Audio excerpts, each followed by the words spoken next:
رمضان المبارک کا مقدس مہینہ چل رہا ہے۔ اس مقدس مہینے میں رمضان شریف کے 30 روزے رکھے جاتے ہیں اور آج تقریباً 4 روزے پورے ہونے والے ہیں۔ تو رمضان شریف کے 30 روزے کیوں رکھے جاتے ہیں، اس کی حکمت کیا ہے، میں ان باتوں کو بیان کروں گا۔ اور رمضان المبارک کے مقدس مہینے میں لوگ روزہ رکھتے ہیں، تو روزے کے بارے میں کچھ لوگوں کی غلط فہمیاں ہوتی ہے، لوگ غلط مسئلہ پھیلاتے رہتے ہیں اور غلط بیانی کرتے رہتے ہیں۔ تو مسئلہ کیا ہے، کیا صحیح ہے، تو لوگوں کی ان غلط فہمیوں کو دور کرنے کی کوشش کریں گے۔ تو ویڈیو بہت ہی دلچسپ ہونے والی ہے۔ ویڈیو میں آگے جانے سے پہلے آپ سے گزارش ہے کہ اگر آپ ہمارے یوٹیوب چینل پر پہلی بار آئے ہیں، چینل کو سبسکرائب کر لیجئے تاکہ آنے والی ویڈیوز آپ تک پہنچتی رہے۔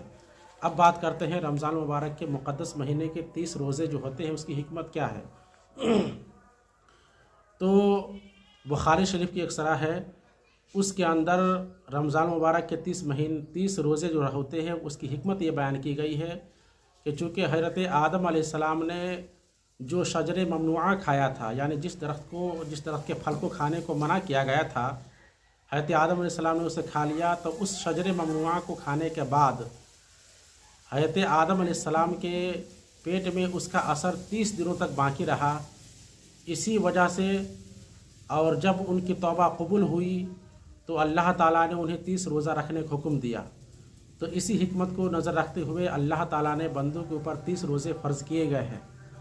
اب رہی بات رمضان مبارک کے مقدس مہینے میں کچھ غلط فہمیاں ہیں، لوگ غلط باتیں بیان کرتے ہیں، جس میں سب سے بڑی لوگوں کی ناسمجھی ایک طرح کی یہ ہے کہ رمضان مبارک کے مقدس مہینے میں جو افطاری کی دعا ہوتی ہے، اس افطاری کی دعا کو لوگ اکثر یہی جانتے ہیں اور سمجھتے ہیں کہ افطاری کی دعا وہ جو ہے افطار کرنے سے پہلے کی جاتی ہے، لیکن صحیح بات یہ ہے کہ روزہ کھولنے کی جو دعا ہوتی ہے، اللہم لک صمت و بک آمنت و علیک توکلت و علی رزقک افطرت، یہ دعا ہے۔ تو اس دعا کو افطاری کرنے کے بعد پڑھنی چاہیے، یہی صحیح مسئلہ ہے، اور اعلیٰ حضرت نے فتاوی رضویہ کے اندر یہی حکم بیان فرمایا ہے۔ تو لوگوں کو غلط فہمی رہتی ہے کہ پہلے پڑھا جائے یا بعد میں، تو صحیح مسئلہ یہ ہے کہ اس دعا کو افطاری کھولنے کے بعد، روزہ کھولنے کے بعد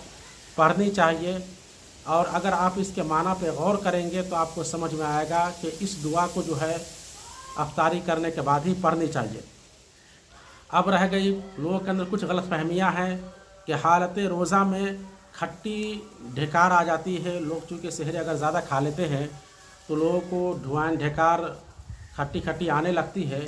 تو لوگ یہ سوچتے ہیں کہ ہمارا روزہ خراب ہو گیا، ہمارا روزہ ٹوٹ گیا، لوگ سوچتے ہیں کہ روزہ ہمارا چلا گیا۔ ایسا نہیں ہے، بلکہ اگر آپ کو کھٹی ڈھکاریں بھی آتی ہیں یا آپ کے منہ میں پانی بھی آ جاتا ہے اندر سے، تو بھی آپ کا روزہ جاتا نہیں ہے۔ لیکن اس بات کا خیال رکھنا چاہیے کہ انسان سحری اسی اعتبار سے کرے کہ آپ کو جو ڈھکار وغیرہ نہ آئے، گیس وغیرہ نہ بنے، تاکہ آپ کو پرابلم نہ ہو۔ اب رہی بات کہ روزے کی حالت میں ٹوتھ پیسٹ لوگ کرتے ہیں یا منجن وغیرہ لوگ کرتے ہیں، تو وہ کرنا کیسا ہے؟ تو دیکھیے، ٹوتھ پیسٹ جو ہوتا ہے روزے کی حالت میں کرنا جو ہے سخت مکروہ بتایا گیا ہے، اس لیے کہ ٹوتھ پیسٹ کے جو ہے اجزاء جو ہوتے ہیں، ان کے کچھ اجزاء آپ کو حلق میں جانے کا اندیشہ ہوتا ہے، خطرہ ہوتا ہے، اس لیے بلا ضرورت صحیحہ اس کو کرنا جو ہے سخت مکروہ قرار دیا گیا ہے۔ تو ٹوتھ پیسٹ جو ہے روزے کی حالت میں نہیں کرنا چاہیے۔ کچھ لوگوں کو یہ غلط فہمی رہتی ہے کہ روزے کے اندر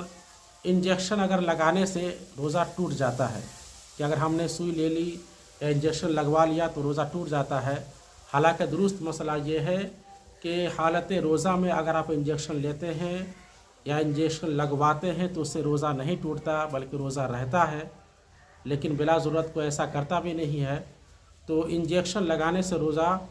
ٹوٹتا نہیں ہے، بلکہ روزہ رہتا ہے۔ اب رہی بات کہ کچھ لوگ یہ سوچتے ہیں کہ حالت روزہ میں سرما نہیں لگانا چاہیے، تیل نہیں لگانا چاہیے، یا خوشبودار تیل نہیں لگانا چاہیے۔ کچھ لوگوں کا یہ بھی خیال رہتا ہے کہ حالت روزہ میں مہندی نہیں لگا سکتے ہیں، تو ایسا بالکل نہیں ہے۔